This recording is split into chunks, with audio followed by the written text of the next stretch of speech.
My question is, let's go back to Tuskegee, Alabama, and your memories of enlisting in 1942 and being part of a historic Air Corps. Well, one thing about Tuskegee, which I think a lot of people are not fully aware of, is that they didn't call them African Americans. They were colored. And what that meant is that really non-whites, anybody that was non-white went to Tuskegee for training. We had Indians, we had Asians, we had all kinds of people there, and they were people.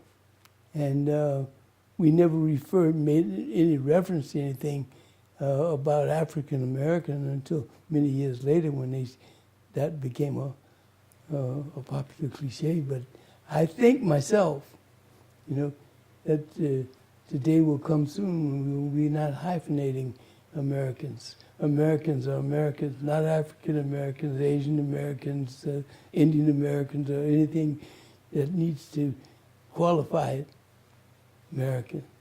Well, I want to toast that glass of champagne with you when that day comes. Good. All right. Fantastic.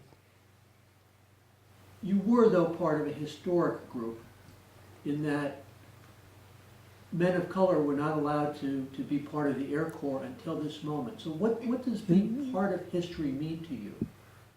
That's true. Actually, however, there were training programs prior to the establishment of Tuskegee.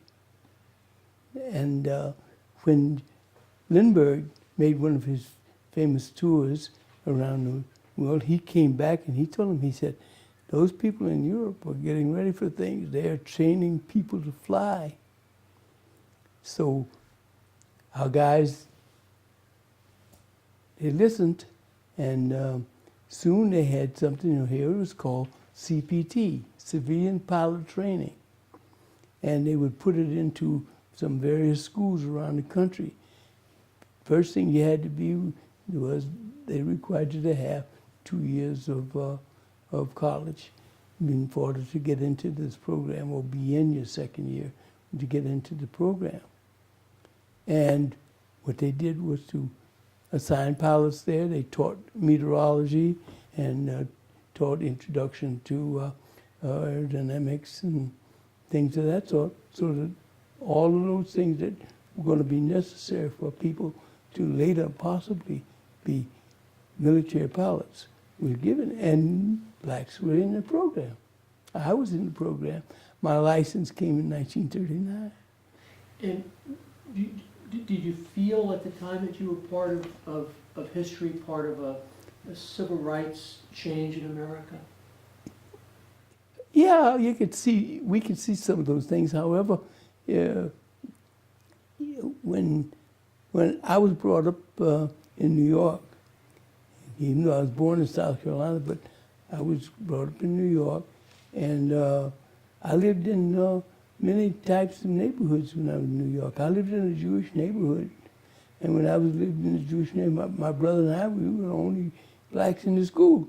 Never thought about it one way or the other. And I used to go to synagogue because it was where my friends were going.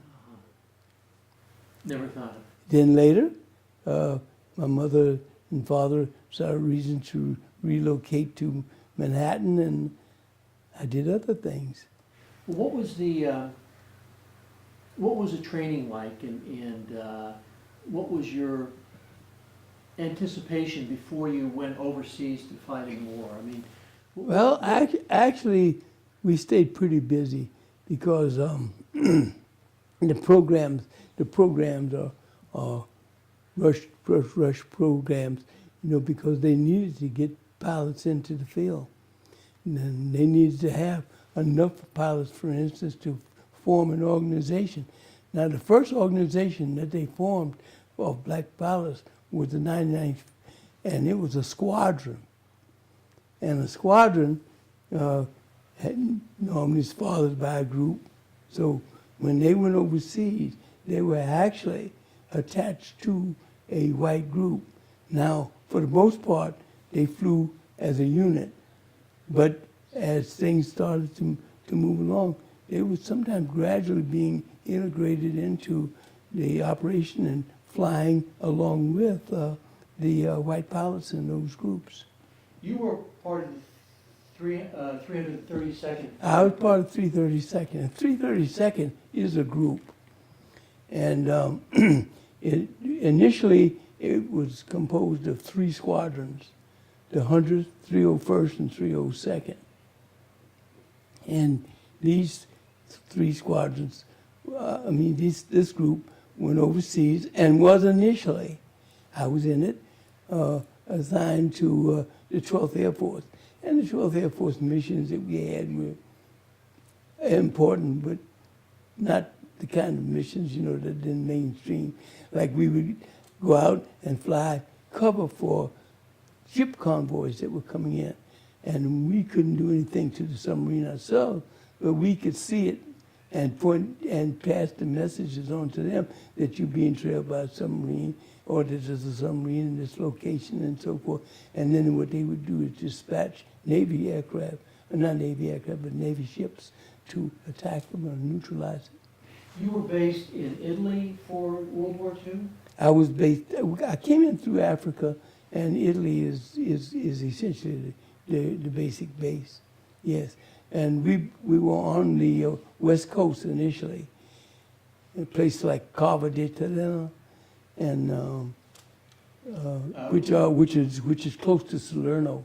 And Ramatelli? Ramatelli is on the East Coast. You were based there as well? Yes.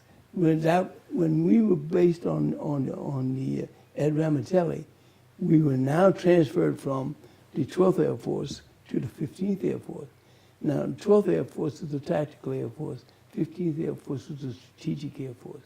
That's where they had bombers, big bombers. So you enter a war with a military that's mostly segregated, but with an enemy that is a common enemy. And so There's nothing in this world like a common purpose to bring people together. Fantastic. And you felt that. I think that's one of the reasons why a lot of people look at things like UFOs. They say they're here to attack Earth. That means Earth is going to have to respond, not so forth. Very, very, very interesting thing.